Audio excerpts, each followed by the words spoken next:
Hi, welcome back to the Spotlight. We are live here in the Defender's Den. I am your host, Nicole Pogue, Executive Director here at Azura Veterans Coalition.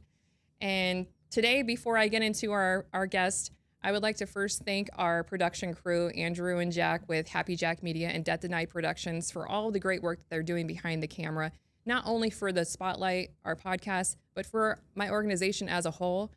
They are doing phenomenal work. And in that, I would like to say that we have become a fully independent organization. We have separated from our parent corporation of Azura.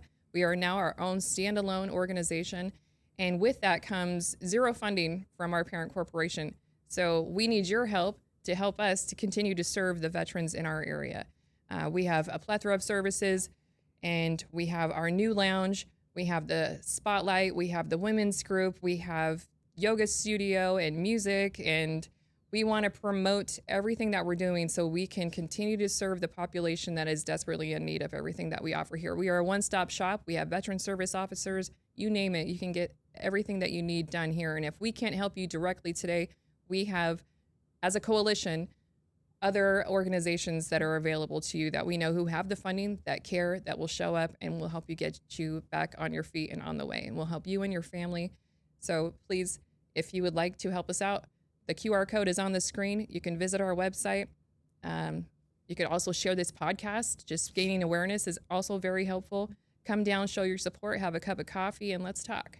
I appreciate you being here today. And let's get into our guest.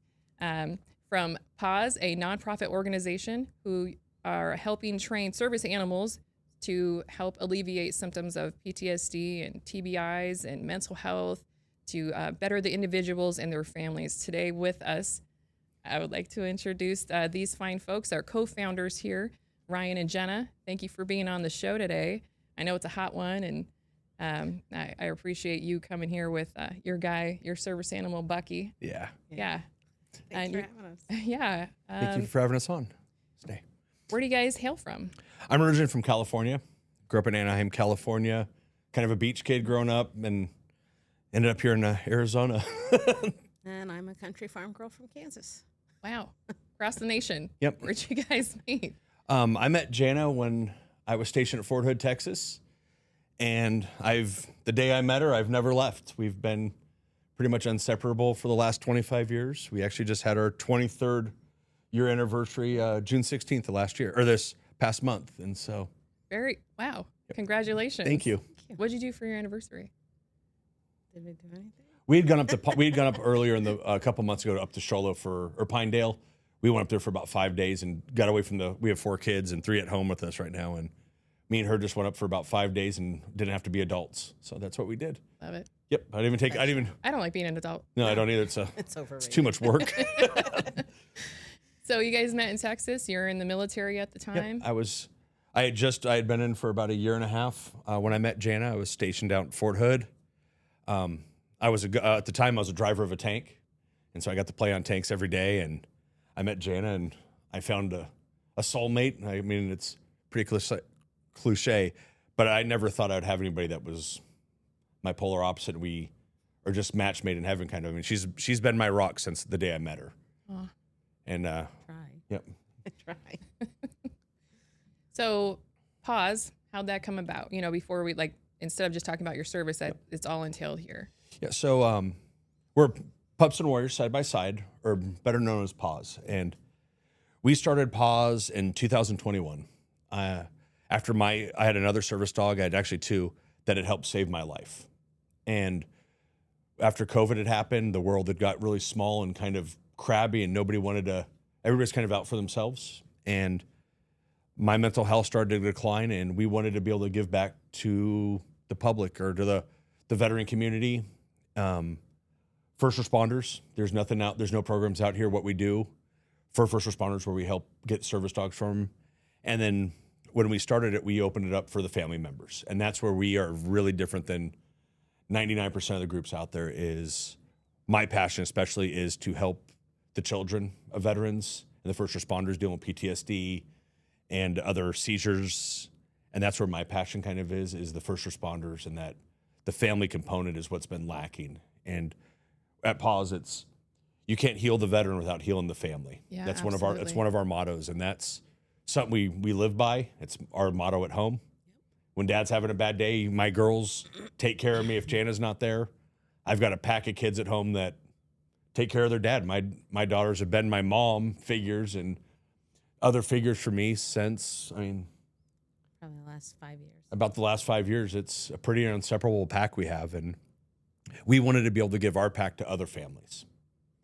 And that's kind of where we started at. And, you know, I drove a tank and was a gunner on a tank for almost 8 years, and she's a school teacher. We don't know how to, we're not business people, and I was always just good with dogs, and I liked them, and we just wanted to be able to give back what I was given as a gift. Well, and I saw that something finally made him happy, and people deserve to be happy. Everybody deserves to find what makes them happy.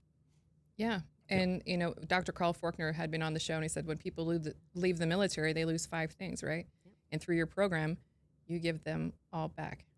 That's beautiful. And that's kind of where we're trying to do is, I want to give you a battle buddy again. That's we leave the military. You don't have a battle buddy. And I have unconditional love anywhere I go because of him. And for him, it's just the greatest thing in the world. I am the greatest thing in the world. When he wakes up in the morning, the first thing he does, my alarm wakes up, goes off. He jumps on me to tell me my alarm's off. He licks me in the face. And that's how I start my day every day. Aww. And if I'm having it like the other day, this last month was a pretty hard anniversary dates for me. And I was having nightmares really bad, pretty much every day. And every day I would wake up with Bucky in my face barking to wake me up, because you can't touch me because I'm violent. So if you touch me, I'm going to hit you. But Bucky is not a threat. Dogs were never a threat to me over there. They were always my friends. And Bucky will bark at me, whine, and I wake up and he smiles at me. He has these big goofy teeth. He smiles. And as soon as I wake up, he licks my face. And that's how I wake up. Almost every morning, he's either licking my face or he puts my hand in his mouth and makes me pet his chest. He bites it and puts my hand on his chest, so I rub his chest. And we just wanted to be able to share what I was given with other people. And that's how we started P.A.W.S.S, was just, we just wanted to give back a little bit, and it's kind of got a life of its own. And well, it's kind of it's our therapy. Oh, 100%. Too. We play together as a family. Yep. We say stay together, play together, together, stay together. I love that. Yep. That's cool. It is our therapy as a family. It is, you know, we don't go to amusement parks. We don't do a lot of movie theaters. That's not what we can do. But we train dogs and we spend time with people that understand us and don't. We hang out with like-minded people, and what we get to do heals me as much as any medication's ever done. Yeah. And I had told Janna one day about our dogs, and she kind of got upset because I was like, our dogs may not be the best service dogs. And she took it whole wrong way. And I go, stop. I go, if I train a dog, they will be perfect, and then I can give them away, and they're supposed to be perfect. I go, we have people that are disabled training their own dogs, which is a miracle. It's amazing. Mm-hmm. And one of the coolest things is, I told her, I said, this dog does something that nobody else in the world could do. No medication could do it. He makes me leave my house, and he makes me happy. And that's truly the gift. Like, I left my house because of a dog. As silly as it sounds, is my dog would look at me and be like, Dad, I love you. Can we go somewhere today? And I'd be like, dang it. And I knew when I went out with him that I was okay. I had a battle buddy. I was safe. And I knew he would take care of me when I melted down in stores. And I did, because that was always my fears. I'd go to a store and I was the crazy veteran, screaming, throwing stuff at people, trying to fight people. My dog would get between me and that person usually and go, hey, that's enough. And Gus was so big, my old service dog was so big, people would be like, oh, I'm not messing with that big, crazy tattooed guy and the dog. Yeah. And they would leave me alone. And what happened was people would come up and talk to me about my dog. And they weren't talking about me. They didn't care about me. Yeah. And then I started talking to people. And I'd be like, oh, hey, Nicole. And you'd ask me questions about my dog. And I'm like, yeah, this is Bucky. And you're like, God, he's really cool. And I'm like, hey, you want to pet him? And I watched Bucky bring happiness to people that were struggling in public. And you're like, and that's where our students right now, I've had a couple of them go, my dog made a woman at the store feel better. He jumped up and gave her kisses.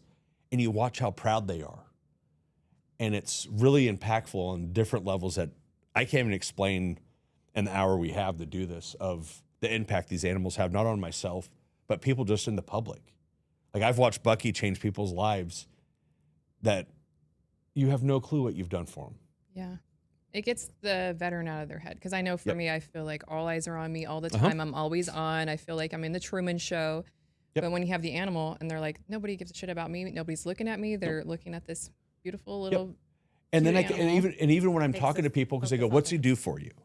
And you don't want to tell me you have PTSD, but I tell people, I go, "I got PTSD," and they go, "Oh, well, what's he do?" I go, "Well, he does compression therapy. If I'm too spun up, he'll drag me out of a store and make me leave the store." And I go, and when people would talk to me, then you could bridge the gap and let me start telling my story without feeling like you said, like you're in the Truman Show where you're just all eyes on me. Is you don't really care about me. You just want to know what my dog does. And he's a mirror of what I've done. All the work that he is right now is the work I put into him. I was given Bucky from a breeder in Kansas, and he's life-changing. Like every day he's amazing. He saves my life. I'm having a bad day. I just look at him like, God, he just makes me happy. And that's the best thing he can do for me, is he looks at you and he smiles, and I'm like, damn it, I can't be mad anymore. No, there's days that I'm like, Bucky, stop. I just want to be pissed off today. And he'll just be like, no. He'll bring me a toy, drops a toy in my lap, goes, we were going to go play. And I'm like, damn it. And he gets me out of my own head. He doesn't like you and you're mad anyway. No. He's so sensitive. He's so sensitive. Well, for someone who came back from the war and you had so much angst and many other things happening with you, this is a huge, like, a completely different person, right? 100%. And we were pretty frontline. We were frontline the whole photo tours. I did just shy of 25 months over there. And we were frontline for 2 years. And we weren't I was in Baghdad for the first year, and then I was on the outskirts of Baghdad the second year. And, you never got off days over there. There was no real off days. You worked, and it's what we did. We lived in the second tour. And so there's no off switch. And I only knew violence. That's what I was good at. It's what kept you alive over there. And you come home and society gets mad at you when you do it. You yell at the old lady at the Walmart, and they're like, hey, and you're like, oh, I'm not supposed to do that today. Sorry, I shouldn't laugh. But it happens. It does. It does happen. Well, now you have a buffer, like you said, and you had a child when you were overseas. Yep. So you missed out on that. Yeah, Bryn was about 6 weeks old before I got to come home and see her. And then when I came home on leave, I was never home, and then I lost two of my really good friends, got killed on a tank, and here's my battle buddy in basic training, lost his leg. And it was like my old tank crew, and I really was never home. And I held resentment against Jana and Bryn for years. I didn't learn about it till I did my PTSD clinic. I never loved them fully after that event because I held the resentment because I was home, not at the war, while my friends died. So you never came back from the war because you were still on the television, still waiting, constantly on. Doing therapy, my doctor, I was doing one of the sessions, and she goes, what's holding you back? Because I was telling the story about when I lost my friends. And she goes, what's holding you back? And I go, I'm a jerk. She goes, what do you mean? I go, I'm mad at my wife and my daughter, who was 6 weeks old, because I was home with them when I'm supposed to be happy. And I don't know how to be happy at home. Because the only thing I knew was war. It's all I wanted. I couldn't be home because my friends were still over there fighting. And losing friends when I was at home, it broke me, like my soul, because I was like, they weren't even at the same unit anymore. But just being home and being happy was really hard to comprehend when your friends are over there dying and getting hurt. And coming home wasn't easy. It was a really hard process for me. And there are a lot of returning, just say troops, cover all the branches that may not be privy to a service animal right now. Yep. And so with P.A.W.S.S, we'll do 100%. You can come through us. We're a nonprofit. 100% of the training is free. 100% of the gear is free. If you need a dog, we work with local breeders here. I've got a breeder in Utah, a breeder in Illinois, and then a breeder in Kansas that donate dogs to us every year. About every 4 months or so, we get dogs donated to us that are bred to be service dogs. And we actually donate them to the veterans or the students at 100% free cost to them. And if there's stuff that we can't do, we'll network and find people that are able to assist. So. And you guys I've seen you at a few tabling events. I haven't been able to talk to you much about it, but I see you out there doing all the footwork, trying to bring people in. Yep. And you said you started with 30, the idea of we're going to help 30 clients the first year. The first year. I couldn't handle the waiting list. It was stacking up. And I said, I can't tell these people that you have to wait and your life's not important. I said, Ryan, we can do more. So we added more classes. And the reason we did it was I've lost enough friends to suicide. Mm-hmm. And I didn't want to get the call that this person killed themselves because I didn't make a phone call and get them into my class. Yep. So we open it up, and we open up to 75 students a year now. And that's where we're seeing a lot of the impact. Is my waiting list disappeared for the most part. Every class, we keep about 4 spots open for emergency cases. Yeah. So counselors call up, VA calls me and goes, I got a patient that has a mental health crisis. Can you help? I have slots open for those students specifically. We make room for them to help get them in class and save that veteran's life or change their life, whatever we need to do. Yeah.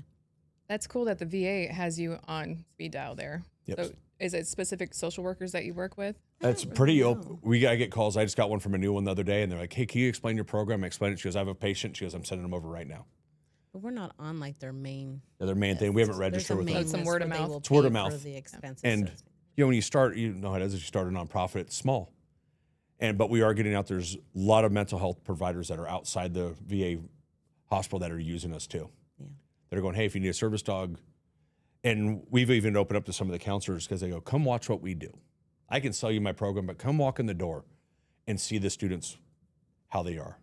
That's where the rubber meets the road. Yep. And that's where we're getting a lot of the big feedback is having the mental health providers come in and see what we're doing. They're going, oh my God, this is not what we anticipated. I think that's cool that providers can say, you know, allopathic medicine is no longer working for this individual. Yep. They need something else. And like you said, I was done with the booze. I was done, coping that way. I needed a different strategy.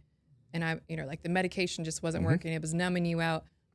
I needed another way. And so that's cool that the providers can see that within, that's good care right there. Yeah. And when you get to come in and you get to see it firsthand, that's where the power is, because I can tell you about my program, but you come in and watch 12 individuals that wouldn't have left their house a year ago or in there, and they all become friends. We had a gentleman from the Rotary Club. He came in. Or no, he was from the Tempe Allegiant. Oh, Mike. And he came in and he got to see, and during the process, he was watching us and he goes, this isn't training dogs. And I go, oh, what is it?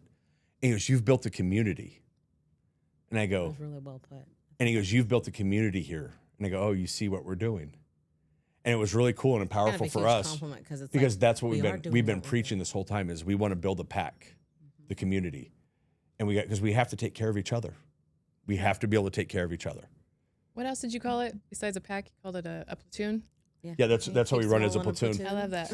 Even in Iraq, I had a pack of wild dogs that I befriended. I fed every day. They slept. They actually gave birth under our tank. Oh, wow. I had more photos of dogs than I did stuff I did over there. It's okay, Bucky. And I go, dogs make me feel better. I go, but I've priced service dogs. I go, they were $20,000 starting off up to $40,000 for a service dog. I go, am I going to go tell my wife I bought a dog and I'm not making a house payment? I'm like, yeah, it's not happening. And she goes, Ryan, I'll make you a deal. She goes, there's an organization that will help you train your own dog.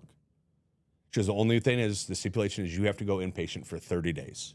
And I go, now you want to send me to the crazy house? She goes, no. She goes, it is. She goes, but you need to learn about your disabilities. I go, I'm not disabled.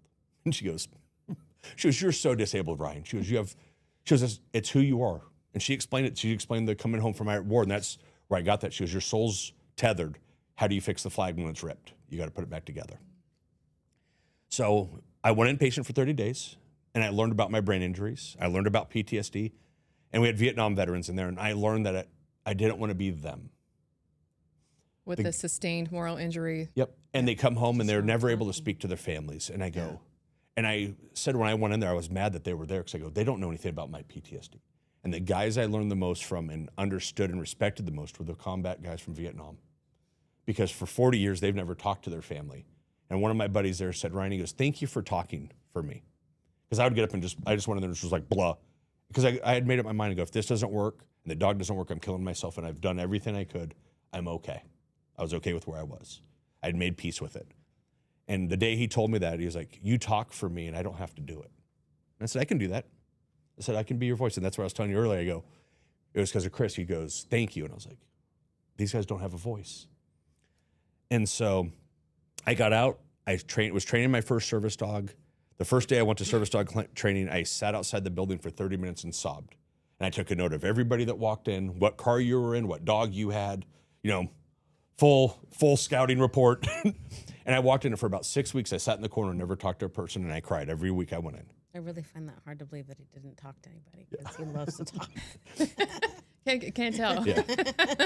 And so all of a sudden they go, hey, Ryan, can you get up and show us how to get your dog to like lay down? And I was like, I ain't doing that. Well, I got up and my dog did it. And I was like, oh my God, I taught my dog to do that. And then I started feeling how it made me feel, because every week I was like, hey, I got to go to training. And I was like, can I come an extra day? They're like, yeah, come in whenever you want. I was like, well, this is great. Yeah. So every day I had somewhere to go if I wanted. Finding another purpose Yep, again. finding a purpose. And I had a battle buddy. My dog didn't ask me questions. She loved me unconditionally. And I had a friend again. And if somebody walked up behind me, she let me know before you came up behind me, so my guard could come down a little bit. They did blocking. They stand between me and the people I'm talking to give me a buffer. It's a physical buffer. So during the process, I said, how do I give back? I go, my whole life, I just want to serve. I want to serve in the police force. I want to serve in the military. And I want to serve my brothers and sisters that have done what we've done. And they said, well, we're looking for a trainer. You got to go back to college and we'll bring you on and train for you. And that saved my life. They saved my life. They did. And they brought my wife on board eventually because she's my full-time caregiver. And she had to step away from teaching for a while to come be my caregiver. But we went to dog training together and hung out together as a family. And my girls got to go with me when they wanted to. And it was cool. Well, in 2018, our daughter, Bryn, was diagnosed with a severe case of lupus. And she had started chemotherapy. Her kidneys were failing her. She died on us twice on the way to the hospital. She was on 28 medications a day to keep her alive. Yeah. And I had gone back into the organization I was at, and I said, my daughter needs a dog. Can you help me? And they said, well, you can train her. I go, no, she needs to do this. Because she had gone from being in high school back to 4th grade because she had severe brain damage. And I go, she needs a win like I had a win. And they said, we can't help you because of the way our bylaws are written. And I went, okay. And so my heart stopped beating for what that program kind of was. And I was like, I'm just going to step away. Well, COVID happened. She got let go after COVID. The funding was off. They let her go. And I had started backsliding, though. Been about a year and a half, 2 years. And I started going to some of my old systems. And at this time, I had Gus, who was my new service dog at the time. And Jana goes, Ryan, we should train dogs again. And I go, I don't want to do it, Jana. So I'm good. I can stay home, play video games. I hang out with the kids. I'm good. No stress. And she goes, what are you missing? And I go, I miss helping people. And so we started Pups and Warriors side by side, or P.A.W.S.S, in 2021. And when we started, we were only going to do 30 people a year. We're going to do a lot. That's a lot. But we were only going to do 30. And when we started, she goes, what's it going to take to make you do this? I said, the first responders need help. I said, the veteran community has a lot of stuff. I said, but what's for first responders? I said, I've watched my dad. I've watched his friends all have PTSD. And how do they deal with it? They don't. And I go, we have to help first responders. And I said, I'm not doing it if we can't do family members. And I said, and the reason is because it's the generational trauma. My PTSD, I don't want my grandbabies to have it because grandpa was screwed up over in Iraq. But how do we stop it? Help you the service dog. That's the first thing. And it's a bridge of communication. Now I was just going to say that. It's the bridge to start talking about our disabilities. That for me, I was ashamed for so long that when I didn't have to be ashamed anymore, and now I can own my scars, and they're mine, and I get to share them through my dog. He's my communicator. So Gus, my old service dog, he saved my marriage. He saved my relationship with my kids. She would come home from work, and the days when she'd be like, what's wrong with you, Days? Or what'd you do today? She'd come home, and my dog would be laying on me doing compression therapy. And she'd walk in and go, oh, kids, can you go outside? Honey, I'm going to go upstairs, go get changed. And she'd give me 30 minutes to decompress. And I could go up, then I could go to her and be like, sorry, had a nightmare, had a flashback, or just had a bad day. And Gus was the buffer. And then I started talking to my family about it and my kids. And we're very open. Like we're open to a fault. But Too open. And so when we opened up P.A.W.S.S, we were going to do 30 dogs a year. That was it. Well, and we discussed how often there's support for the veteran, but we isolate the veteran and we don't include the support system.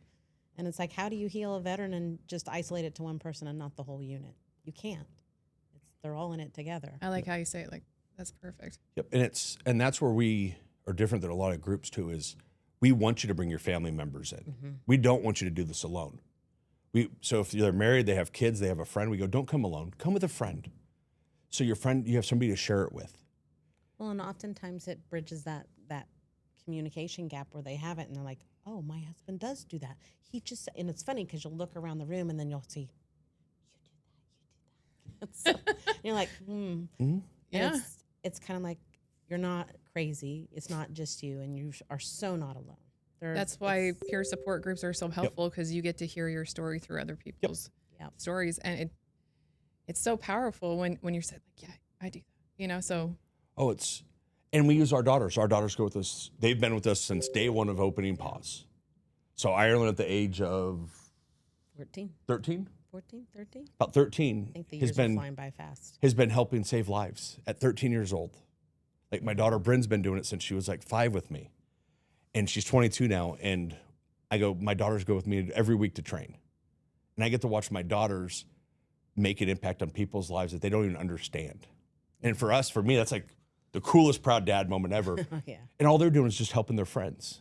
And so when we opened it up, though, we wanted to make a difference. And I go, who's going to be able to afford $20,000? So P.A.W.S.S is a nonprofit. 100% of the training's free for you. 100% of the gear's free for you. By the time Bucky's all the way done, he'll be worth anywhere from about $60,000 to $80,000 with the service task he does. Oh. Yeah. Yep. So a service dog that does one task, so if it's diabetes, for one task is about $20,000. I think it's $25,000. Every task after that first task is $10,000. So if you have PTSD, but you need compression therapy, you're looking at $30,000. Well, he does nightmare detection, flashback detection, diabetes, PTSD, compression therapy. Like his endless. He does blocking. If you saw when we talked to anybody in here, he stands between me at all times. Yeah. And he gives me that, and that's a service task. So 4 of the tasks are included, and then each additional one costs. No, we would, for any other organization. Yeah, you'd pay for the first task, and then every task afterwards, you pay $10,000 usually on average to train. But with us, we just sit down and go over your needs, and then so you start with a minimum of 4 tasks, but we'll build up to as many tasks as you need your dog to do for you. So because you've been in education for so long, is that kind of your role there as the facilitator? And like, are you a peer support, trauma support specialist? Like, what the credentials have you had to go through? I don't have any of those credentials. I think just being a caretaker and going through the caretaking program. I mean, you've lived it and learned it. Yeah. We live, eat, and breathe it every day. And I deal with PTSD and brain injuries from not only a child, but my husband. And then, of course, I'm very patient. I think in education, you have to be patient. And so that's kind of carried over just who I am as a person. And so when some people will freak out about stuff, I'm just kind of like, okay, wait, let's back up a second. What's going on? And so a lot of things with mental health is, and like he said, we all have disabilities. Sometimes even our trainers have meltdowns. And so you can't just be like, you just need to get rid of them. And it's like, no, this is a mental health thing. We need to work through it. This is what we're here for. And it's just about meeting a person where they're at and not trying to create something they're not ready for that. You just have to build that up, and you got to give them your time and their space and a safe space. If not, you'll push them away, and it's kind of counterintuitive, I guess. Yeah, like exactly. Our youngest student that's come through our program was 7 years old. Well, sorry, but for a second, you were in the corner for 6 weeks. Mm-hmm. Mm-hmm. So nobody was pushing you. Yep. They were like, I'm gonna let him come in on his own time, like when he's ready, and I'll nudge him. Hey, why don't you show me a little something here? And I usually try to build the relationships before they even get in the door. Okay. So once we get ready to start classes, or once classes start, I text almost every student individually after class. How'd you do today? Nicole, how was class today? Anything you struggled with?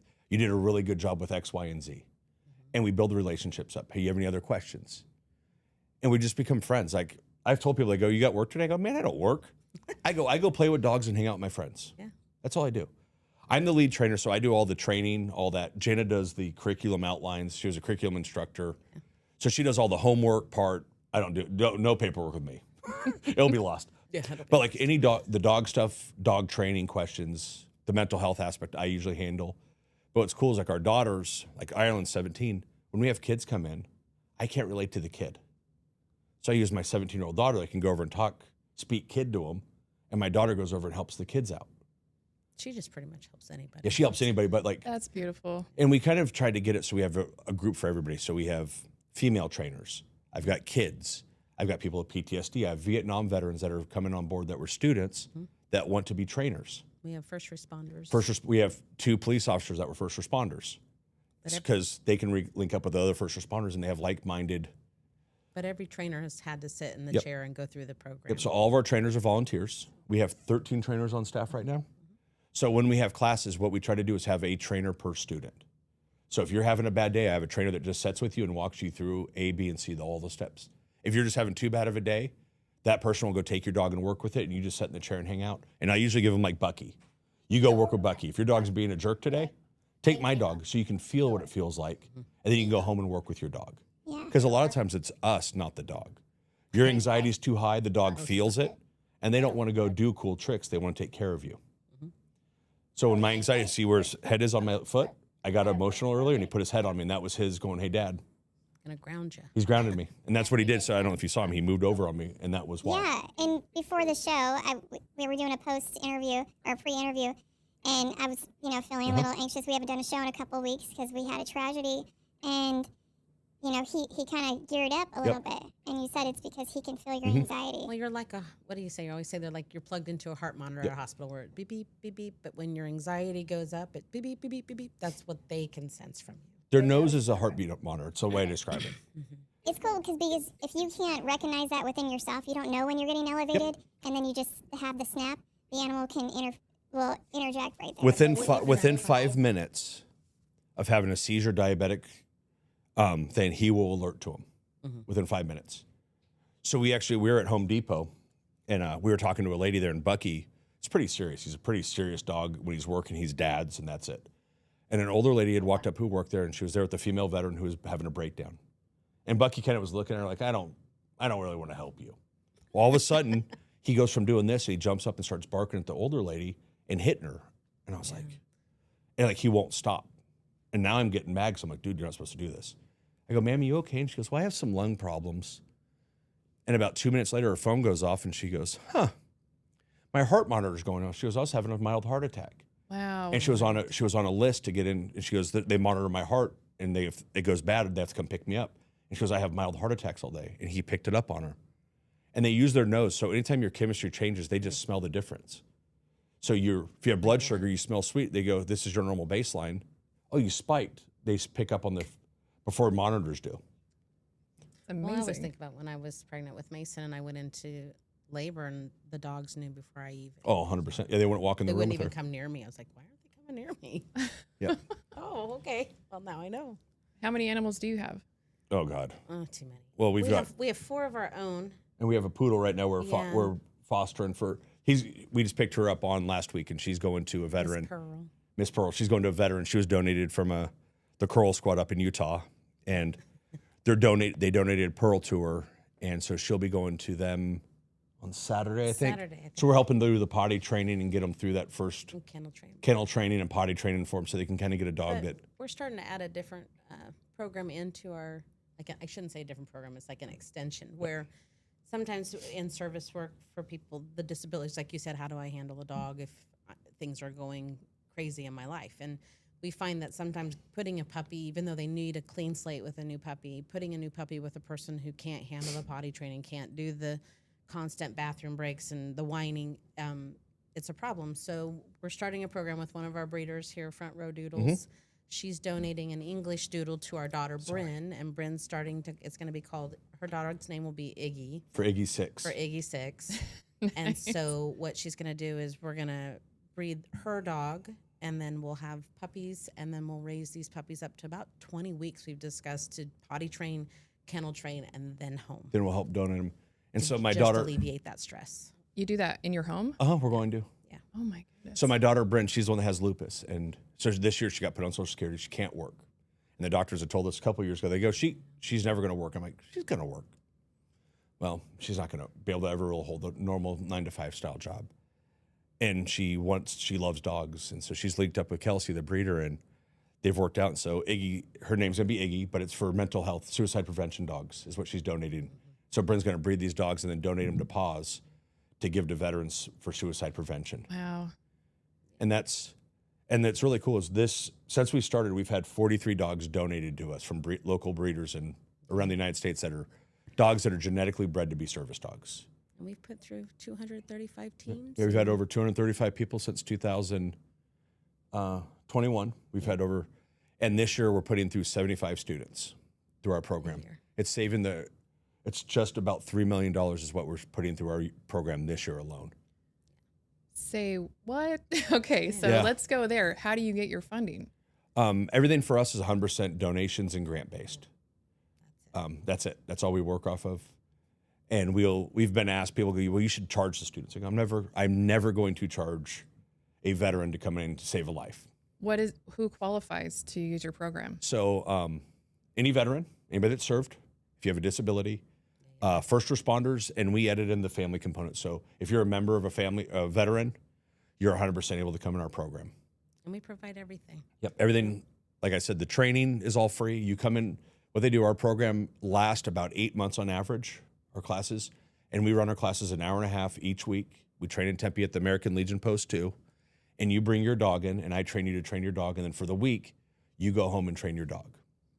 And the reason we do it this way is when I had Gus, I was not in a very good space. And I park in handicap, and I was probably mid-30s at the time. And we live in Gold Canyon, so there's a lot of snowbirds. And and I go and I parked in handicap one day. I get out with my dog, and I go in the store.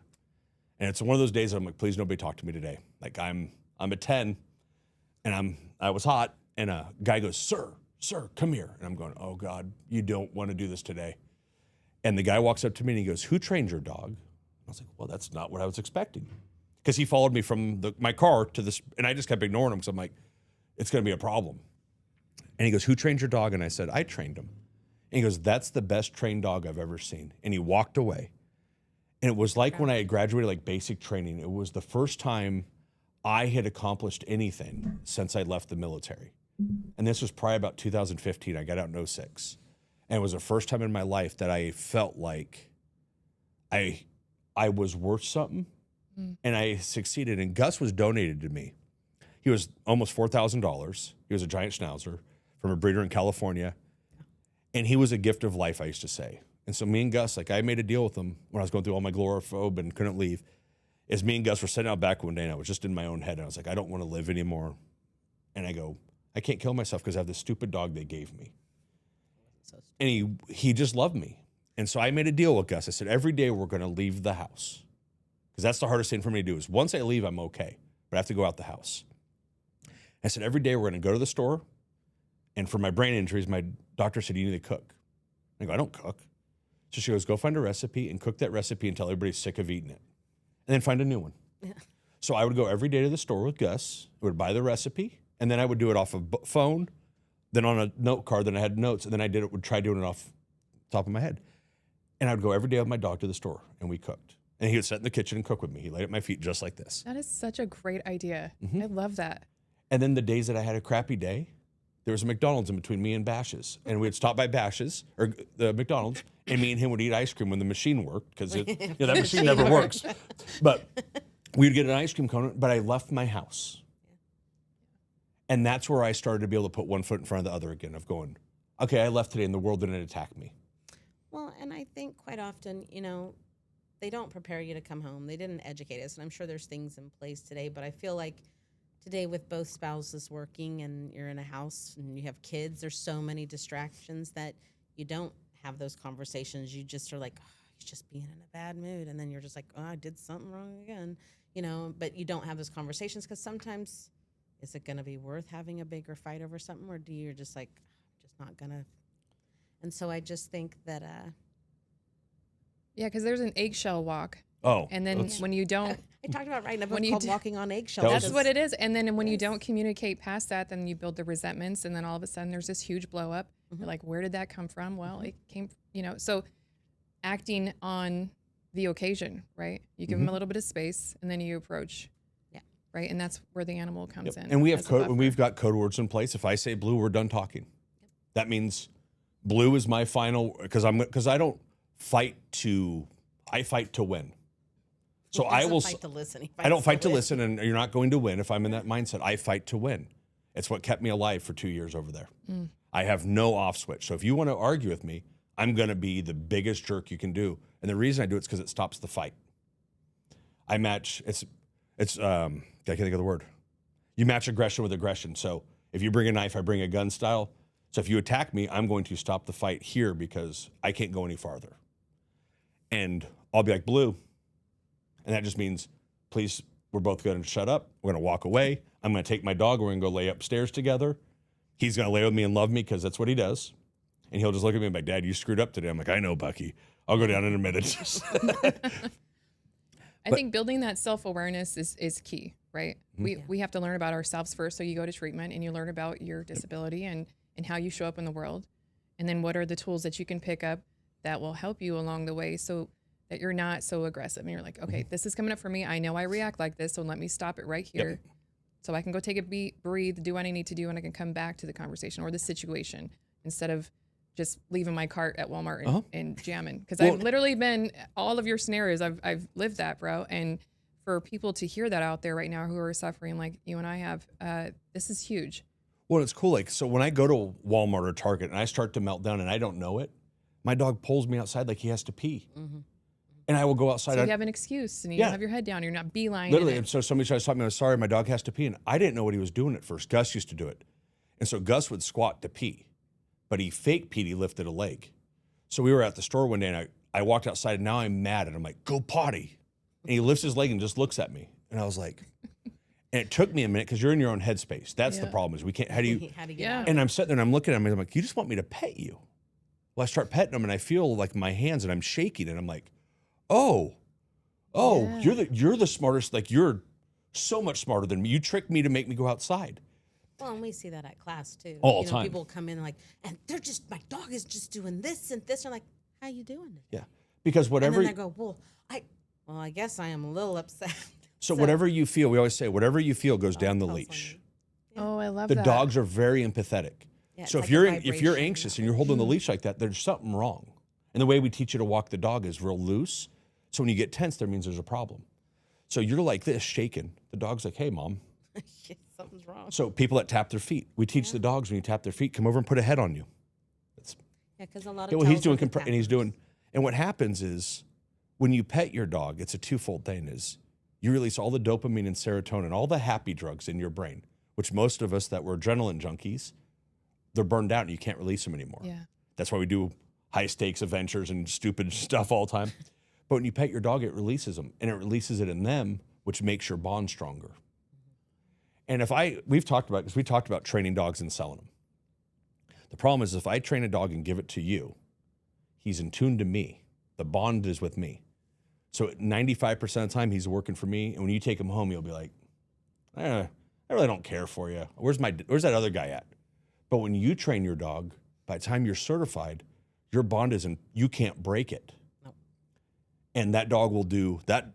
This dog gave me goosebumps. But this you're inseparable. Yep. Really. Inseparable. And that's where people are like, God, my dog. We said it. We gave a dog to a student that's going to be coming through in September. And they're like, I don't think this is going to work with this dog. And I go, okay, what's going on? They go, he won't leave me alone.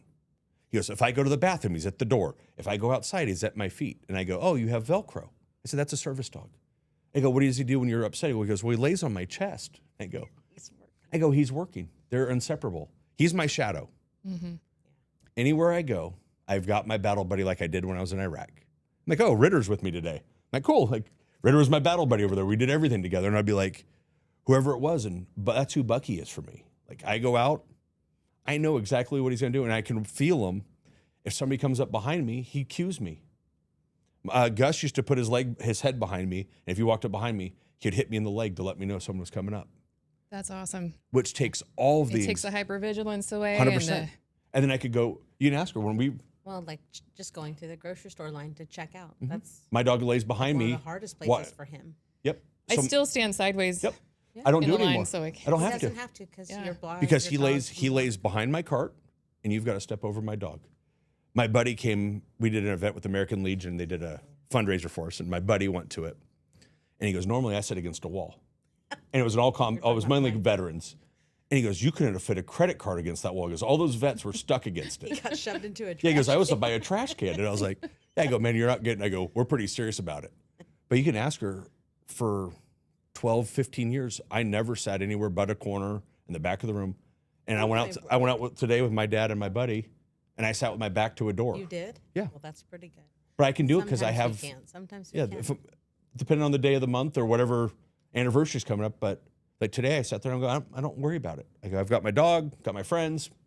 I know I'm okay. Good progress. Yeah, and there are a lot of safety behaviors. People, not all veterans who have suffered the same want to keep their back to the wall. A lot of them have just a lot of stimulants. They're overstimulated, right? So I had the safety behavior headphones.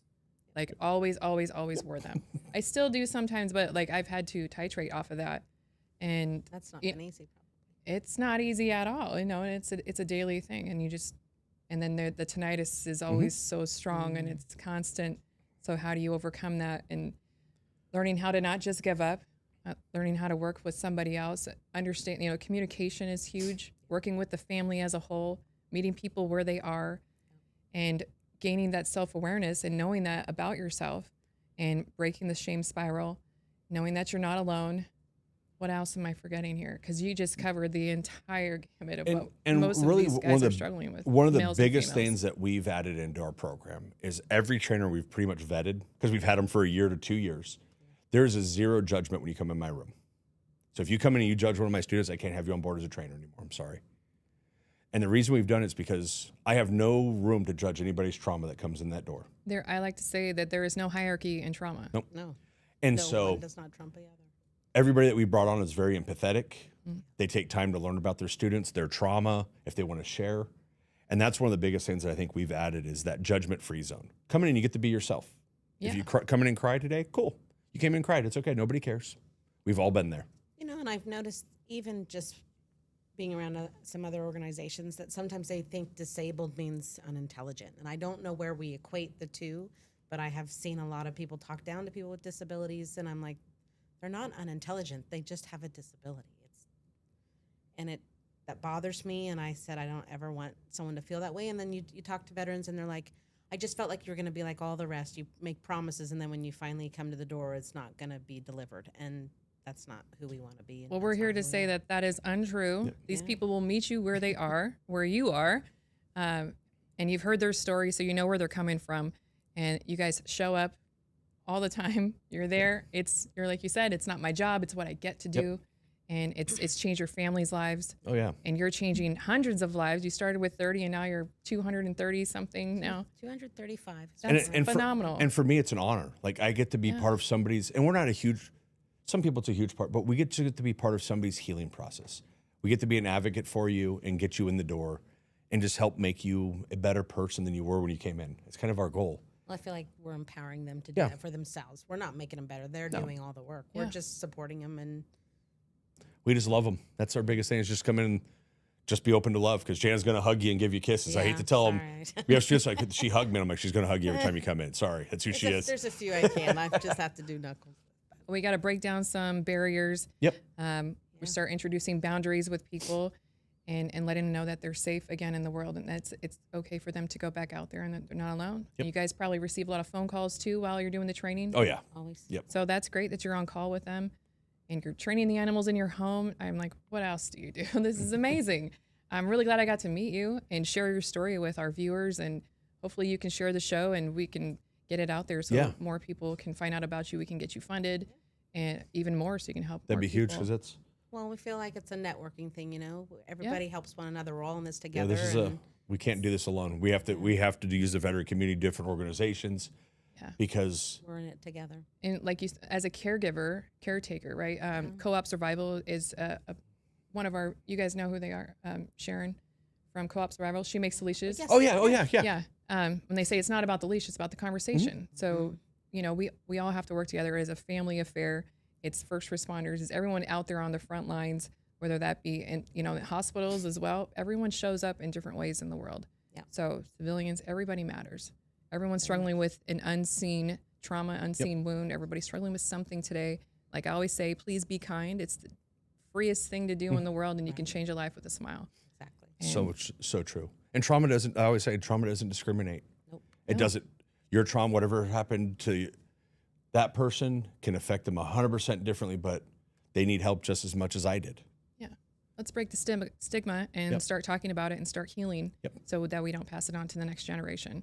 There's enough of that going on out in the world, so we can start in our communities right here. Thank you for your service. Thank you for your service. I appreciate you being on the show today. for having us. Final thought, what do you think is missing from the veteran support community? I think just getting us together and talking.